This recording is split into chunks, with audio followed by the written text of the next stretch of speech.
All right. My dear fellow listeners and viewers, good evening once again and welcome to another edition of the Dr. Narine Dat Show. Keep in mind there are a few different ways to listen to us. You can listen to us on the regular dial, that's the radio 102.7 CKMS FM. You can listen to us on Rogers digital cable for those of you who have the Rogers digital box. And of course, we're also live streaming our show here, so take the opportunity to share a page. We are going to be very respectful and mindful of our guests here. I'm James Bond, so we are going to get right into things. So James Bond, welcome to the show. How are you doing?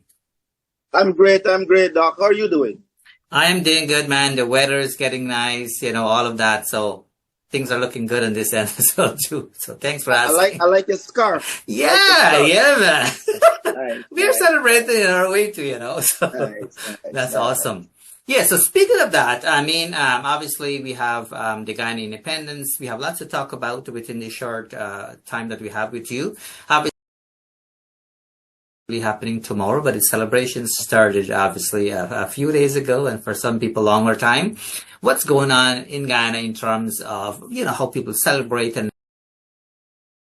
occasion, so to speak? Well, two things happened recently on the 24th to 25th. We had a fantastic, I saw a great show, a patriotic show on the 24th that was at Regina. It was exceptionally well attended. Lots of local artists. It was really, really good. And then we had the Flag Day today. Nice. I got a chance to see that firsthand. All the flags are lined up right along the East Coast, right up to Region 5. As far as you could go, there were flags all around. And a lot of the RDCs, a lot of regions had their flag raising today. Region 5 had theirs today. I think Region 2 had theirs as well. A couple had theirs. And tomorrow there's going to be the big flag raising at Port Moran, which I expect to make myself present for that one. It's our 59th year, but not only that, it's the 59th. It's a year celebrating independence under a cloud of bullyism by our neighbor. Yeah. They were supposed to hold their local government elections today, in which in these local government elections, President Maduro decided to include Guyana Essequibo as a province to be contested. We don't mind him contesting for the other provinces, but don't contest for ours. Exactly. Wow. Yeah. So it's a celebration that we still are very mindful that we still face a threat from one of our largest neighbors. But I think that we're still going to celebrate. We're still going to try as much as possible to remain patriotic, to remain loyal to our country, to let every Guyanese know that there's their duty, their duty. The first duty as a Guyanese is to defend the motherland. That's the first duty, to defend Guyana against all threats, both foreign and domestic. That's your first duty. And I think the message is getting on. It's disappointing that I saw some elements try to use divisive words and language. That was very disheartening. One in particular is telling people, let it go to the border. Send this person to the border, And I interpret it as saying that you're not going to stand with our disciplined forces in this hour. If you say you're not going to be defending and fighting shoulder to shoulder, side by side with our disciplined forces, then I believe that's threat. That's not only the acts of a traitor, but it's also tantamount to being pseudo-treasonous. But we have to endure these things. But the celebrations in Guyana will continue. Awesome. From every single Guyanese who love this country. And again, I'm looking forward for tomorrow to see that golden arrowhead hoisted in Port Moran there, yeah, gallantly in the wind.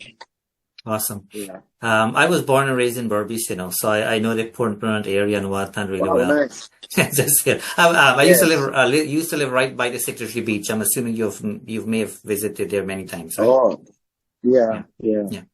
So how are people, the Guyanese people in general? I mean, you are a very knowledgeable person, so you see things, from different lens and I mean, I'm not comparing people here per se, but generally speaking, I'm speaking from that lens here. How are the everyday people handling, this extra stress, not knowing, what's happening with this whole Venezuela situation, right? Because I'm not sure how prepared Guyana is in terms of fighting back, like if you know what I mean. All right. All right. So the first thing in terms of, um, Mhm. I think the first weapon we have is information, arming our people with the information and knowledge that Mhm. even though we cannot defeat Venezuela on our own Mhm. in a military conflict, we have the backings of the United States, Britain, Canada, India, all the major nations have all committed. The U.S. just recently put out a very firm statement, um, which goes in tandem with the May 22nd ruling of the ICJ, which said that Venezuela should not do or engage in anything that breaches the orders granted by the court last year. So the information that is being pushed by the government, and which all Guyanese are aware of, is this: we have a winning case in the ICJ. The ICJ is the proper authority to decide on the border issue. The ICJ has made certain rulings in favor of Guyana by one, taking jurisdiction of the matter, which is important because had they said they didn't have this jurisdiction, then we may have to explore other processes which may not have a final outcome. So the ICJ, by seizing jurisdiction, ensures we get a final outcome. And we know this all stems from the 1899 arbitral or tribunal. So the first thing is information we're armed with. So the ICJ has already ruled in our favor that has jurisdiction. The ICJ has ruled that that Venezuela should not do anything to any action contrary to the award of the 1899 tribunal, which is the boundaries that are set that begin from the British and from independence. Those are the boundaries that should be respected. So the first thing is we're clear on that issue. The second thing is our president and the foreign service, they've skillfully outmaneuvered Maduro. And I think most Guyanese know that the president has refused to meet with Maduro in bilateral talks. Person may ask, why is he not meeting Maduro? No. The minute you meet with Maduro, you take away the power from the ICJ. You take away the power from that independent body. So the president and the team has skillfully outmaneuvered Maduro in every single thing they try to do. He tried to sucker us into meeting on one-on-one and bilateral, and we've always said no. We said, look, even if we meet, it's going to be part of a grouping of ministers, a grouping of countries, and that's how we got the Argyle coming out of St. Vincent. So it was never Guyana and Venezuela alone. So we're clear on that. The other thing that we are doing is that we've upped our international appeal with our friends, both overseas, our friends and neighbors overseas, and getting them to make very firm statements that our territorial integrity is to be respected. So without even a ruling that from the ICJ, our partners are saying, look, you will not touch Guyana. These are the boundaries, and we recognize Guyana's boundaries, and we're telling you to respect those boundaries. So Maduro is boxed in. There's nobody telling Maduro that the border, that the boundaries that he would have identified are the boundaries to be respected. They're all saying the boundaries we received in the 1899 and the 1966, those are the boundaries to be respected. So the international partners, CARICOM, the UN, OAS, you name them, EU, they've all stood by Guyana. The other thing that we're doing is that we've increased our military capacity. These are things you don't advertise. For example, you understand aggression and military aggression, and you understand provocation in terms of military.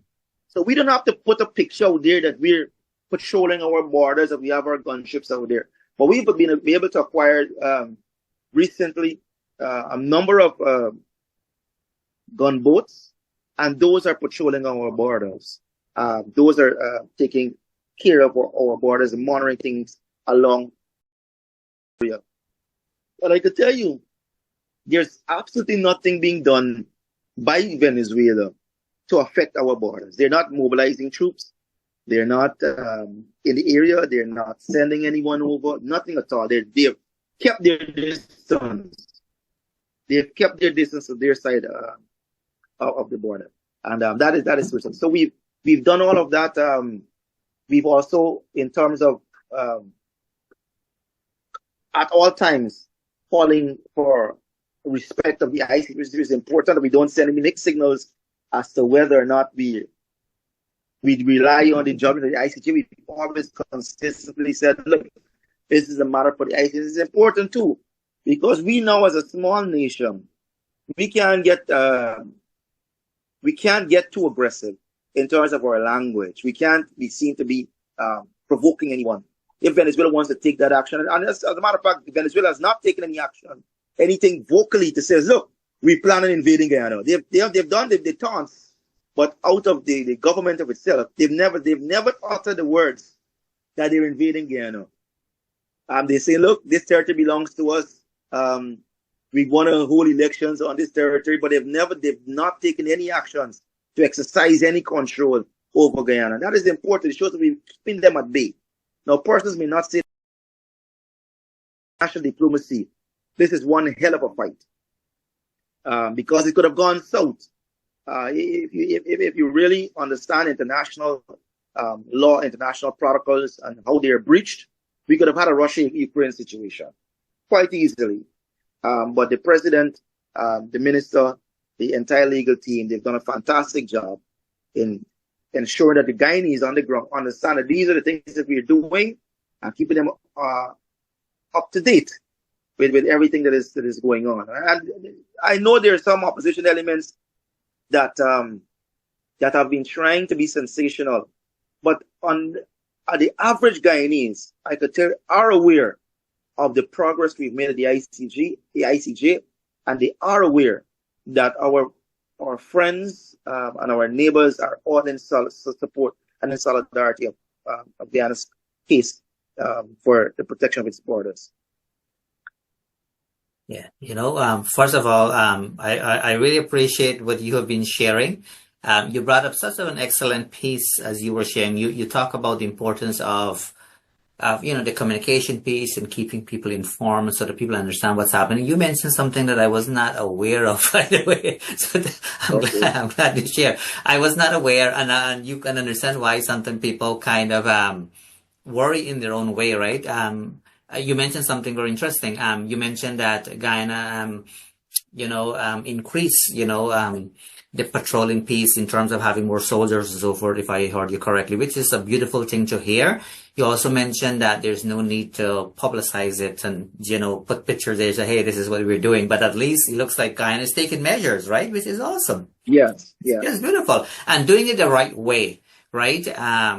You don't want to kind of really, you really have to monitor things and see what's happening. I watched this, listened to the speech, from the president last night as well too, where he mentioned about, the greatest weapon is not necessarily the guns and all of that, right? So I think you folks are on the same page. I can tell. Yeah. Diplomacy in this day and age, where we're at right now, our greatest weapon is our diplomacy. Mm-hmm. That is our greatest weapon. Forming allies, forging alliances. And as I tell people, Jay-Z said a line, I don't have to have a gun on me. Yeah. I have enough to hire a gun army. So we don't have to fight our battles. Yeah. We have world powers backing us. And that is important. Yeah, for sure. And so, I did some read up as well too. And so this whole election thing that's happening today, I mean, keep in mind when I'm speaking, I have to speak. I know you are a former, attorney at law, but when I speak, I have to speak to make sure that the everyday people, I have to make sure that they understand what I'm saying here. And so I'm kind of going to have to loosen things here a little bit. And so it looks like they're playing some games here. It looks like for Yeah. me, and based on the little research that I did, it looks like they're just kind of, pulling people like, so to speak. Like, is that what they're doing, you think? Or just to kind of see, how much Guyana can take, or just to kind of push the button a little bit? All right. So if you recall, Venezuela has been using this tactic. Maduro especially. This was Yeah. never done by Chavez. Maduro has always been using this tactic. When he has waning support, or whenever there is an election, to make Guyana an issue, to make this territory an issue. Because why? It is an issue that all Venezuela coalesce around. And Guyanese should take particular, especially opposition, should take particular note of how Venezuela engages when it comes to their territory. There's no negotiation. There's no walk out of parliament when the territory and the sovereignty of your country is on the line. There's no trading, horse trading, bargaining when your country's sovereignty is on the line. So Venezuela has always done this. It's to rile up public support. It's to rile up persons who may be disinterested in the electoral process.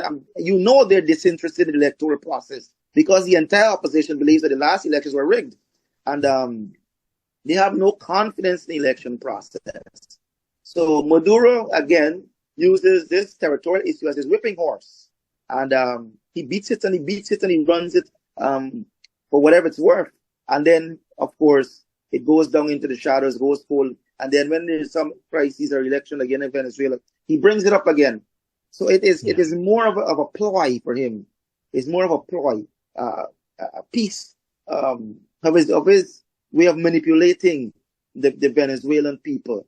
But and I interact a lot with Venezuelans both here, and I do have the current ambassador to Venezuela, Dr. Richard Van Benwas Charles, a personal friend of mine, and they could tell you that the threat, there's more bark than bite. There isn't any bite in Venezuela's attempts, but again, we have to be vigilant. We have to be vigilant.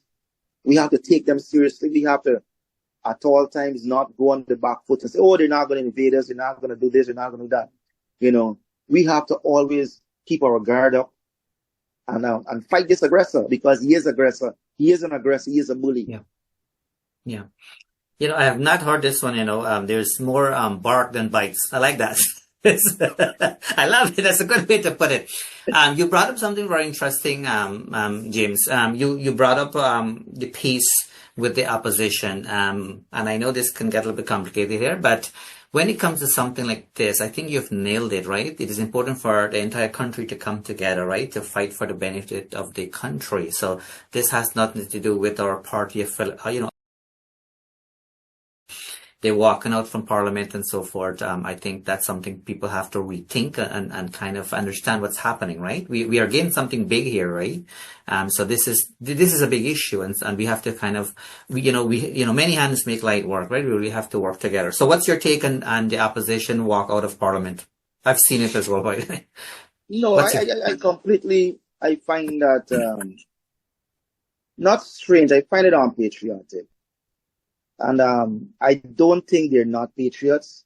I think they love this country, but the act of walking out on emotion, I think it sends a bad signal to me as an individual. The other thing too is trying to horse trade, the support of the motion based on things like who runs the foreign commission, the foreign policy commission. I can't remember the name correct now, in the parliament there, whether or not to support a concert. These things I think are minutiae when it comes to our border. We have 83,000 square miles that it's ours. And it's like me in a house, and someone comes to take half of the house, or three-quarters of the house, and he's to tell me if I don't want them to take it, Yeah. and I think that's how a bad taste it left in my mouth, is that if anything were to go south or awry, could I count on my brothers and sisters in the opposition? Could I count on them? And they clearly show that, look, the discipline service can't count on them.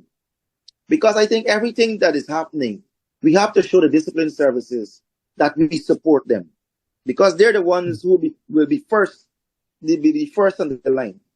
They could say let James Bond go and let President Ali go and let Dr. Bar Jagdir go and let everybody from the PP go. But we won't be, except we were enlisted, we won't be there. Yeah. So what they're actually telling the discipline services is that, look, you guys are on your own. We're not coming with you. And I think that sends a very bad signal to the discipline services. At this time, they should have the confidence that every single Guyanese, woman, man, and child, has their back, which stands shoulder to shoulder with them, side by side with them, to defend this country. I think that is what the walking out should tell us, is that we can't count on them in our hour of need. The time of need. Yeah. So, James, without any question, I've followed, by the way, I should let folks know that you have over 1,000 followers now. So people are watching you. You're right. Right. You're doing something right on your end there. So, meaning that, I'm one of your, the followers as well too. How do you handle, and you can speak as how do you handle all the negativity that comes your way? Because like for those of you who don't know, James was once, a member of parliament as well too, not, representing the PPP. How are you handling the negativity that comes your way?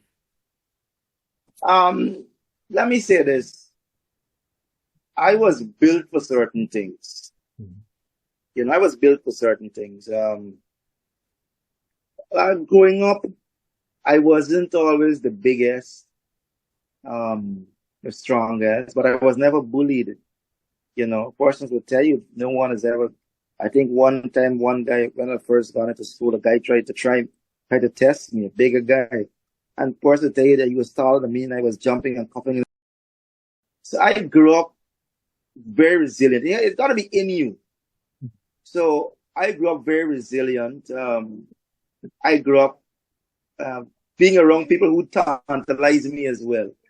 Because that was the culture back in those days. We tantalize each other about everything. So you always had a set of false names. And so when I see the negative, it's fun to me. It kicks to me, to be honest with you. It doesn't matter to me because I live in a real world. I live in a real world, real. I don't live in a social media world. I live in a real world. My brother here says, this is my barber here, Naturalist. That's my very good friend here. So I come to check on him. That's awesome, yeah. We get a good hug as brothers. So I in a real world. That's awesome. There's no negativity. I don't have negative people around me. I have positive people around me because I protect my space. So all the negativity that is on Facebook is not for me, it's for them. So, absolutely. But I have a job to do nonetheless, and my job is informing people. Yeah. I think a lot of times, a lot of misinformation and disinformation is peddled. And I think having a following of 100 and something thousand people, it is my duty to correct that misinformation, disinformation. Because whether or not they accept it or not, it's there for them to see it and read it. Absolutely. So it goes into the subconscious that this is what else is out there. You may hear everything else, but at the end of the day, you have a different view to consider. And I'll give you an example. When I posted up about the road at LBI this week, it got about 600 and something comments, about 700 something thousand, 700 something likes, and about 700 something comments. And there were a lot of comments where people like saying, um, why give government thanks for a road? It's their job that it's supposed to do. But there were persons in the comment section who were saying, we're happy for this. You see, we have a country now that ingratitude has become the order of the day. You know, I thank you for having me on your program. You thank me for having me on your program. That's how it goes. Absolutely. You know, it's not to say, oh, you asked me to be here. I don't have to tell you thanks. No. Yeah. We exchange pleasantries and says, look, we're grateful that we are able to share the same space. And we're grateful for that. Absolutely. So even if the government is doing something, it's supposed to say thank you nonetheless. Because it's their job and they're doing it. So I said, thank you. I'm benefiting from it. So in LBI, right there, that road was loam and at some parts crush and run. So residents would take, say, about, just come out to the line top, they take about 15 to 20 minutes on about 100 meters, 200 meters of road. That's crazy. Think about it. You got all this mud and potholes to deal with. So the government, instead of waiting until the scheme is developed and do the road, the government decides to do the road now to alleviate the stress of the residents. And the residents are happy, they're thankful. But persons who don't live on the road, who live in the south on smooth roads, who are living on asphalt roads, who are using the Heroes Highway, they're the ones telling people, oh, you don't got to say thanks for what the government has done. So that is the kind of misinformation and disinformation that we got to correct. You know, and it's a constant task, but we have to keep doing it, you know. So it's just my job, but I don't take on the negativity. Awesome. No, and you know what? I like the spin. I really love the spin to that, and I appreciate you take the time to kind of share it, because as you mentioned, people are watching, listening and whatnot, and people will start to view things and see things differently. At the end of the day, you and I cannot control what people say or do, right? We can control how we react to it, and you are on the right track, which is awesome. You are at a different stage in life right now, by the way. Thank No, you. I think that comes through, life experience, as you mentioned, you grew up tough as well too. You know what I mean? Which is awesome. It's all of that, right? Allow us to become the person we are today, which is awesome. I really appreciate that. What would you say, though, James, are some of the biggest development you've seen for, let's say, the past 2 years in Guyana? Share that with us here, Okay, to great. the Canadian Now, let me folks. take my transformation. Yeah, my transformation as an individual is no effort on me. Don't let me take any praise for that. For the past 18 months, I tried to walk closer with God. You know, Yeshua is my Lord and Savior. So I can't take credit for it. I could tell people it's just walking, trying to do certain things that He said we must do, and trying to love God, love people.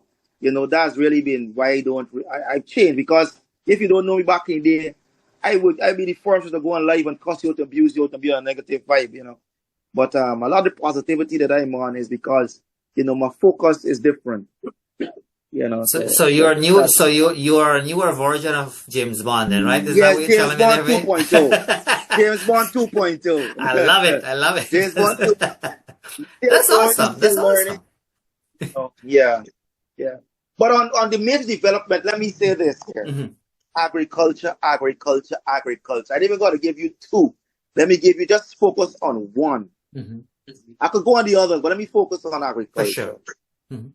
The president's vision of 2025 by 25, when he took office, was a resounding success.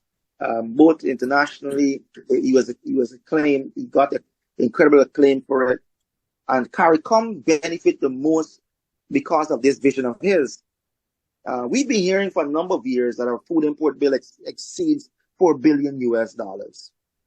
And successive administrations, they knew the numbers, they knew the figures, but did nothing. Did nothing. And the president comes in and says, look, I'm going to do something about this. As the chair of the we got Guyana, chairs sector in CARICOM. The president was chair of CARICOM at the time. And the president and Minister Zulfikar Mustafa, took the bull by its horns, literally, not figuratively, took the bull by its horns and started to fast track the pace at which we were growing food, the pace in which our CARICOM sister countries were growing food, the help that we gave to our farmers, the support we gave them in terms of technical assistance, opening up new lands, etc. It was a phenomenal regional effort, spearheaded by His Excellency. Now you have countries like Trinidad and Tobago growing more rice than ever before. You got countries like St. Lucia and Antigua producing food like never before. We're training people in these small islands. We're training people in terms of new farming techniques and shade houses and everything else. In Guyana, we've taken off so much right now that we've cut into the food import bill significantly, that CARICOM says, look, because of the success of this, now we are going fast forward and we put this over for another 5 years. For example, the brackish water ship is now $1 billion industry. This thing was a couple millions in the past. Now it's $1 billion industry. Non-traditional crops like soya, beans, legumes, you name it. We're now ramping up the production of beef and poultry. It's a state-of-the-art hatchery. We're doing tunnel houses, which are fully automated pens for growing meat birds. This would greatly reduce the biohazard and the biotax that we're taking our chicks get. We will lose a large percentage of the crop because everything now is automated. Yeah. So Guyana has now gone into the future. Some of these tunnel houses house about 45,000 birds. So we've ramped up our meat production. We've ramped up our egg production. We've ramped up our beef production, our milk production. Everything in Guyana is on the up. Lands that were Gaisuku, Region 6, 85,000 acres of land is now opening up for the hemp bill. So we're going to start growing hemp now. So everything in Guyana in terms of agriculture is on the up and up. And this is not only for the coastland. This is now in the interior, for example. Indigenous communities are doing cage farming. My favorite, tambaki. They're harvesting hundreds of pounds of tambaki now. And you know that's a very sweet fish, expensive fish. That's when I go to a Brazilian restaurant and order a whole half of tambaki. So this is going on right now in our indigenous communities. Farming is done in our indigenous communities on a large scale. So everything about agriculture is positive. Now you see the president now, besides giving the fertilizers and everything, he's committed to ensuring that we have storage for our rice. Because the rice production went from about 30 bags an acre to now 45 bags an acre. Because of the new strain, because of the fertilizer, because of the way in which we manage the crop. It's jumped to 45,000 bags an acre. And that's a lot of paddy. So we have to find a storage. So even if the mill, you don't have enough mills now. Even if the mills can't take off the full quota in a day or two, we have it in storage where our rice farmers will not lose anything. The government is now investing in that. So everything government has done so far has been on point in the agricultural sector. It has benefited our farmers. We're now able to feed ourselves. We are at self-sufficiency right now. And we were just named the only country in the world out of 186 countries who could supply and provide food for its people. We're number one in terms of providing feeding our people. And that is a tremendous feather in the cap of our country, in the cap of this administration. So that's one. I don't know if I should go on to another one. Yeah, so you give me some good information there. So what I need to do, 2 seconds here, I just need to grab my charger. If not, we're going to get disconnected. And I don't want that. Right? So just give me a second. Sure, no problem. Uh-huh.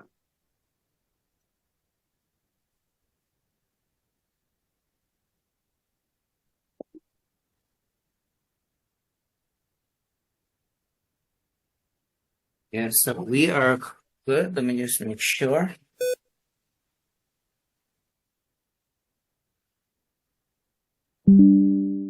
All right, yeah. So we are good now. You know what? I like with what you said there. You could have easily talk about the oil and the oil and oil, because that's what people keep saying on social media, right? The fact that you talk about the agriculture piece, I think that's very powerful, because many people, for many people, this will be new information. I want you to know that. So you've done a good job there. So let's talk about the other one, though. I'll take advantage of that. But I mean, to pick a sector, I think I could pick infrastructure and try to tie it in with the housing drive. Mm-hmm. Now, in terms of infrastructure, Guyana is now if you were to come at Guyana 2020, to now it would be a whole different Guyana. You'll be lost.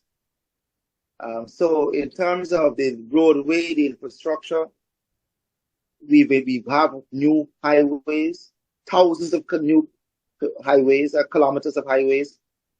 Most of the internal roads in the villages, in the communities are done.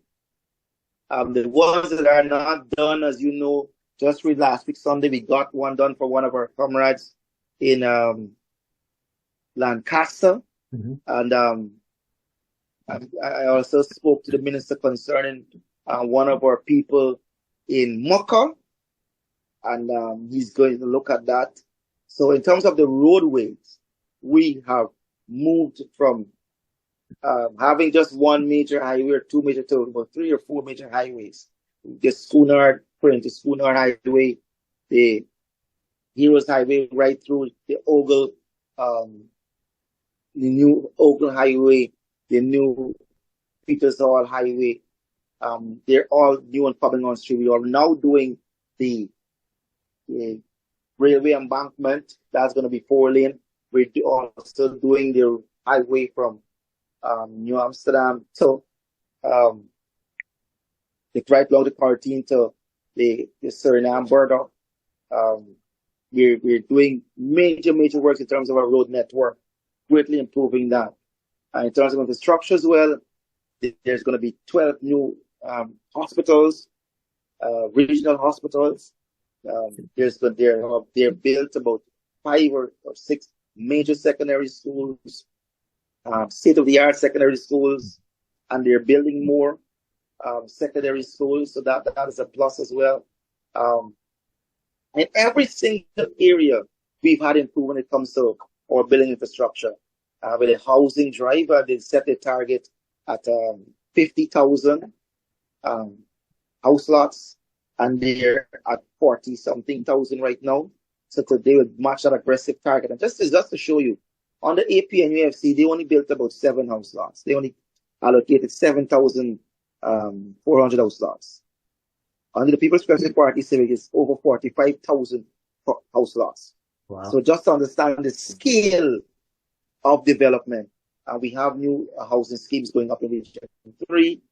We have new housing schemes going up in Region 6. We have new housing schemes on the East Coast, on the East Bank. The government is on steroids when it comes to housing this nation, feeding a house in this nation. So that is when it comes to infrastructure. The government has gone leaps and bounds, exceeding its own expectations, its own manifesto. It has exceeded, and kudos to a visionary government. Also, in terms of infrastructure, the major one that we're going to have soon is the Harbor Bridge, the Demerara Harbor Bridge, the new Demerara Harbor Bridge. That's a phenomenal structure, beautiful structure. Of course, this will be toll-free. Oh, wow, yeah. So, again, that's going to be major. We have the gas, the energy, which is going to be the most, I think it's going to be the most expensive investment, the greatest investment we've made as a country so far. And this piece of infrastructure, I think it will catapult Guyana right into first world status, because now our manufacturing sector is going to benefit. Our people, the clinics, the hospitals, everything. We're going to have reliable power that we can now sell energy to the northern parts of Brazil. This is the amount of power that we're going to be producing. And the northern part of Brazil is going to be could be powered by this gas, the Shore Energy project. And also in terms of infrastructure, the president is committed to building economic hubs all across Guyana, in which we could have persons who would employed in terms of trade, in terms of marketing, in terms of manufacturing. There's going to be employment hubs similar to industrial estates that we have. And we, to be honest with you, we also build industrial estates in Enmore and at Wales at present. The layout is being done, putting the road works, electricity, etc., the drainage and irrigation, etc. So in terms of infrastructure and agriculture, I think any person in Guyana who will be honest will see the PPC has done a fantastic job and deserving of a work that they would have started in 2020. Amazing. Thank you so much for that update. This is really good information. How about jobs, James? Like, is it easy for folks to find jobs, to make a living if they really want to work? Dr. Narine, just yesterday, right? Yeah. My business partner and I, we were driving through one of the housing schemes. Mm-hmm. And we were saying, anybody who ain't got a job in Guyana don't want to work. Let me tell you this here. Whether you're a man, woman, boy, or child, mm-hmm. people need operators, heavy-duty operators. They need masons, carpenters, skillsmen, welders. You just have to, if you want a job, just drive through a housing scheme or walk through and ask anybody if they want work, if they got work available. So who don't want to work ain't gonna find work. Who don't want to work ain't gonna find work. And government has been not only creating jobs by all this investment in the country, but they've been training as well. The BIT, Board of Industrial Training under the Ministry of Labor, have been training young people all across this country, all across Guyana, in every single skill set. Right now on the East Coast, they're paying people to learn the trade. So when you go to learn the trade, you have hands-on, and the government pays you a stipend to learn how to be a carpenter, how to be a mason, and then at the end of it, 3 months to 6 months, you get your certificate if you're qualified. And you get a stipend to do this. You're getting paid to learn, right? If I'm hearing you correctly. At present. Yes. So for those who don't have a job, it's simply they probably don't want a job. And if they don't know, I just inform them that there are tremendous opportunities available in Guyana. If they don't know, let them come to me and me could tell them how to get the job, how to get the training.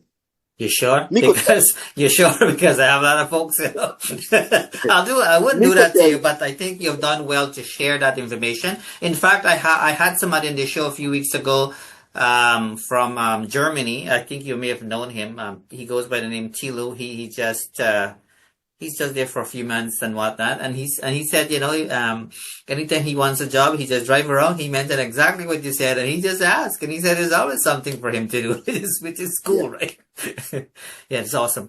So I want, this is really good information you've given me here. I really appreciate you share that piece of you being a better version of you, which is awesome. I can tell the way you speak, you are at a different level in life right now. Yeah. So do know I recognize that. I can see that, which is awesome. Good for you. You are on the right track, sir. I want to be mindful of your time though, but before you go, to spend a lot of time on this one. Obviously, we all have been watching the Adriana Young situation. What's happening there? I mean, from my knowledge and perspective of things, I will have to go based on evidence and all of that, right? I have not seen anything. I've not been there. None of that. But what's your take based on what we're seeing, based on what we are hearing, or based on what you've known?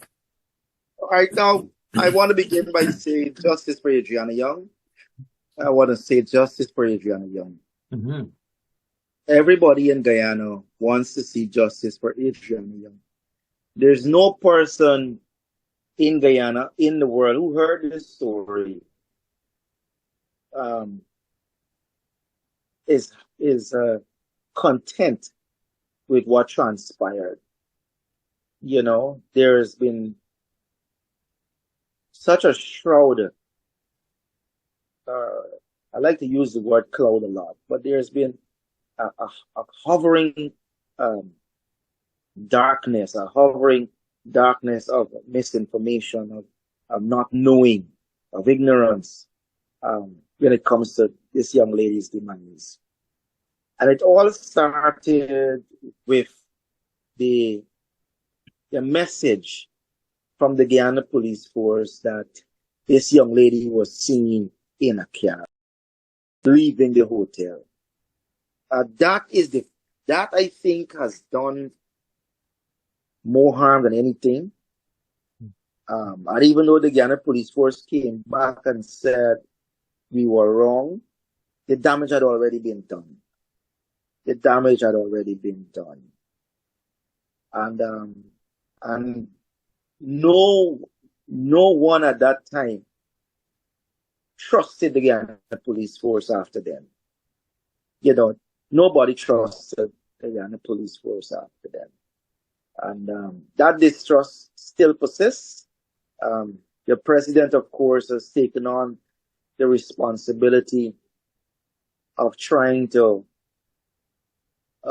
bring back some public trust to the process. The family had asked for an independent pathologist. They chose an independent pathologist. Says, we want this guy.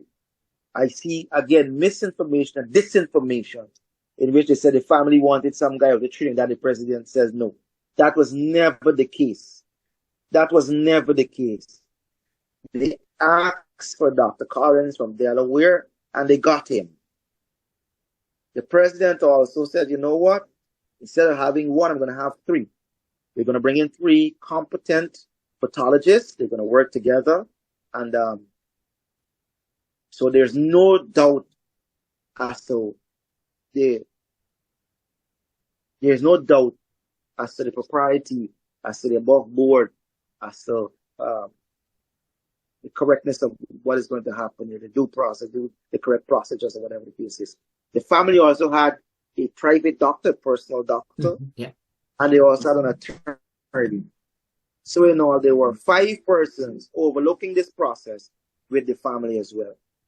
Now, the post-mortem was done, the examination was done, and the preliminary report says she died by drowning. Of course, we don't know how or the manner in which. I think they sent some samples for toxicology analysis, and that's where we're at. Now, I think there's also, I want to say, a politicization of the issue in which the opposition, who's lifeless, who's lethargic, who has no momentum, has seized upon this tragedy, and are peddling certain things that should not be peddled. They're trying to link the government with the death of this young lady. And I find that despicable. You know, I find it despicable. The government has nothing to do with what transpired. Nothing. You know, and but they blame the government for it. They're trying to link the government to it. And you're saying some persons are trying to say, go so far as to say, is that the government, leaders of the government sacrificed this young lady. That is the height of rascality, the height of nastiness that we've descended in this country. And we can't look at this situation and try to be objective and to say, look, indeed there was a breakdown. Indeed the SOPs failed us. But it's a matter for police reform. This has nothing to do with government. Let us keep focused on this. If we want to place it, call it for what it is. And steps were taken. I think the commissioner, the commander, was sent on leave by the commissioner. They have also had their best detectives on this issue. The president also hired, caused to be hired, a international detective from the RCMP. I think you might know of him. Yeah. And so the government of itself has done everything the family has asked of them. But then you see certain statements coming out that the government has not done anything for the family. And I think, again, that is a misinformation. That is a lie. They've allowed the pathologists that of their choice in. They've not done anything to humbug this process or obstruct the the the investigation. They've done nothing to obstruct the investigation. The investigations are continuing. So those are the things that we must bear in mind. But at the end of the day is we all want justice for Adriana Young. We all want to know the manner in which she died. That's what we want to know. The manner in which she died. We know that she died by drowning. That's what is said, that she died by drowning. That won't change. The Dr. Caleb said it. The three doctors said it. That's not going to change. But the manner in which she died, we're not clear on. And I think that's what the nation is waiting for. That's what the nation is waiting for. And I'm just, I want to be hopeful. I want to be positive that at the end of the day, we will know. But this young lady's death, in my view, has given us a chance to press the reset button.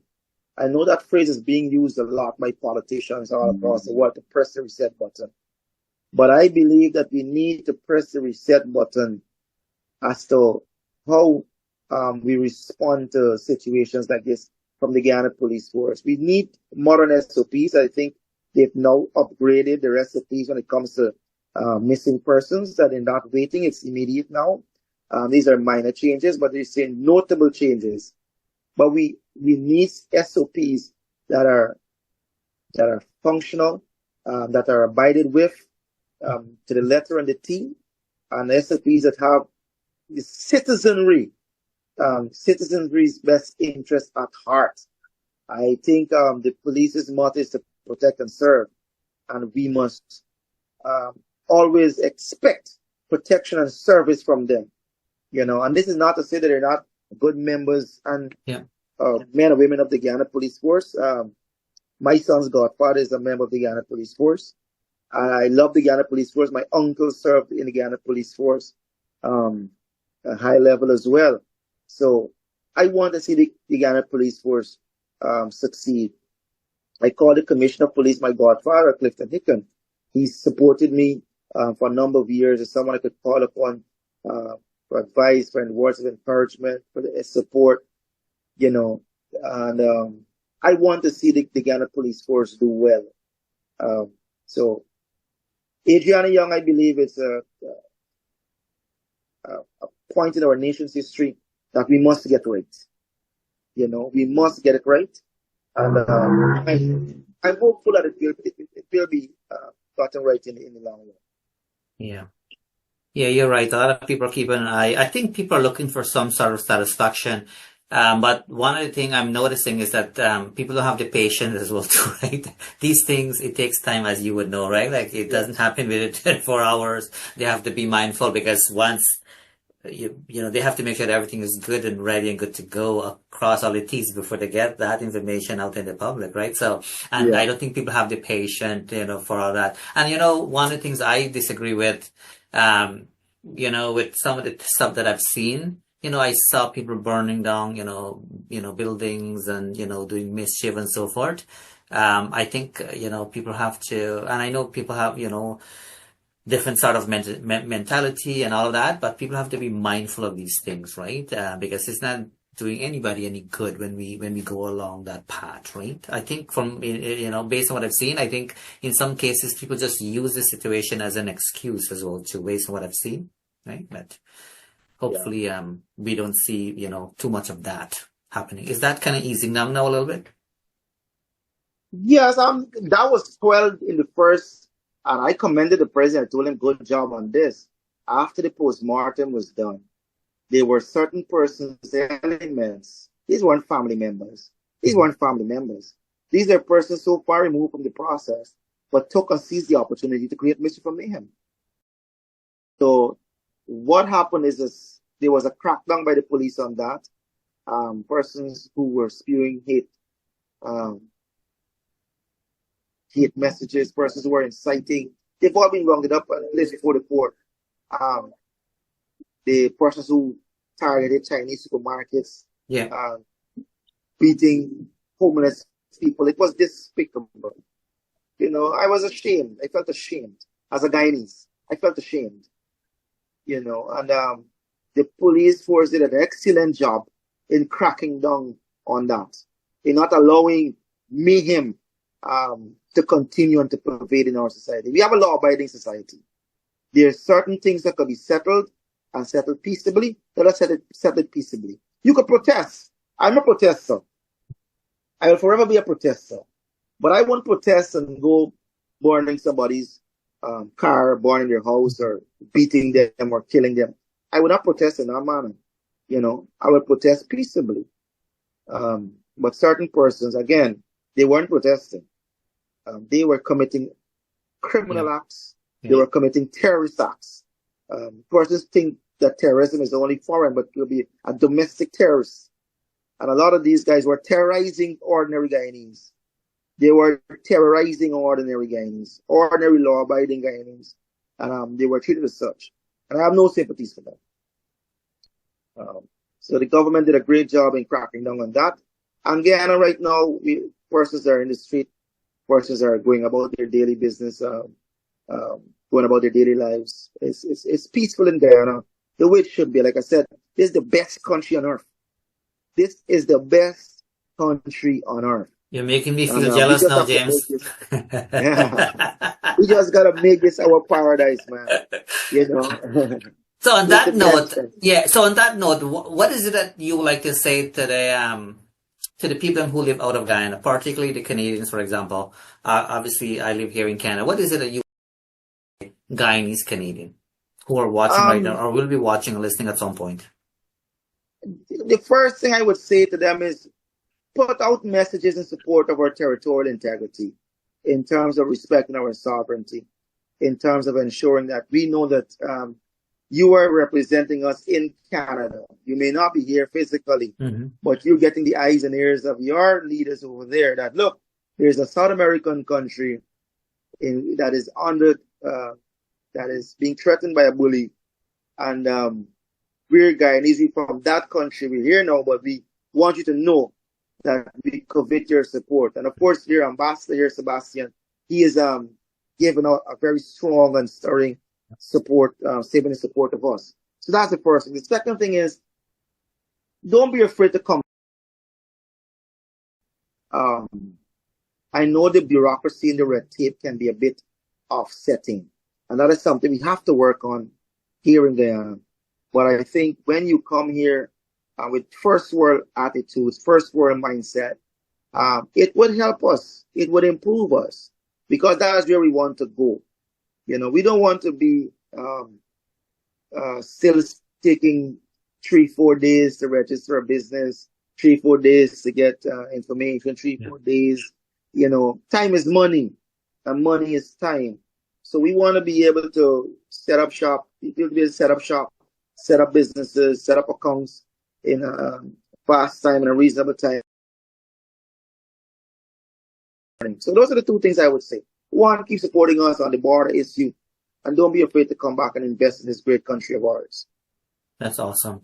And so do know that we, people like myself, we stay connected with the diaspora unit, because I find that it's a really good place to kind of communicate, you know, in terms of investment. And there are folks reaching out to me as well, for example, but I will kind of, refer them to that unit, right, where they can have more direct, specific information and so forth. So it's kind of nice when people kind of somehow find a way to work together, because people may have ideas of wanting to do certain things, but they might not know where to start. I find that that's one of the major things. So they might just reach out, and they might have an idea in terms of investment in Guyana and so forth. But once, we make that connection, and things can get moving, right? But I like what you said as well too.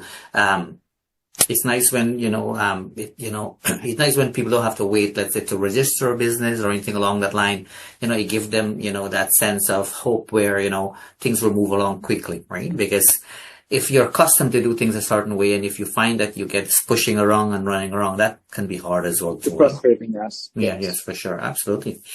So, sir, I want you to know that 1 hour has gone by, and I want to be respectful of your time. Thank you very much. But just hang in there for another 30 seconds. I was scanning, through, here and there. And I have to say, a lot of people had nothing but good things to say about James Bond, which is a beautiful thing, It goes to show that you have done well for yourself, right? You have, it looks like you've done lots of reflection and whatnot, and you basically, you are in a good place right now, so to speak, right? In so many different ways. You even mentioned about, if I'm not mistaken, you mentioned something about church or something about the religious aspect of things, which is awesome, You're very much grounded is what I'm saying to you here, which is awesome. And it's great. It's nice, I really appreciate you, and do know that, from time to time, 3 months from now, whether that be 3 months, whatever, we will love to, to kind of have you back just Sure. to have some current updates. Sure. Because, we also try to stay connected with good people. And so you kind of fit perfectly with Sure. our values. I can Sure. tell you that openly here for sure. Is there any last minute thing you would like to say? But do know I'm forever grateful for your time today. I really do. I just want to say thanks for having me and giving me the opportunity to speak to your audience on things Guyana. It's a pleasure of mine, and thank you very much, sir. God bless you and your family, man. All right. So, my dear fellow listeners and viewers, as we are officially approaching the end of tonight's program, I would like to take this opportunity to thank you for tuning in to the Dr. Narine Dat Show. On behalf of myself and our guests, James Bonds, both of us would like to join together and wish you a great today and even a better tomorrow. We'll talk to you soon.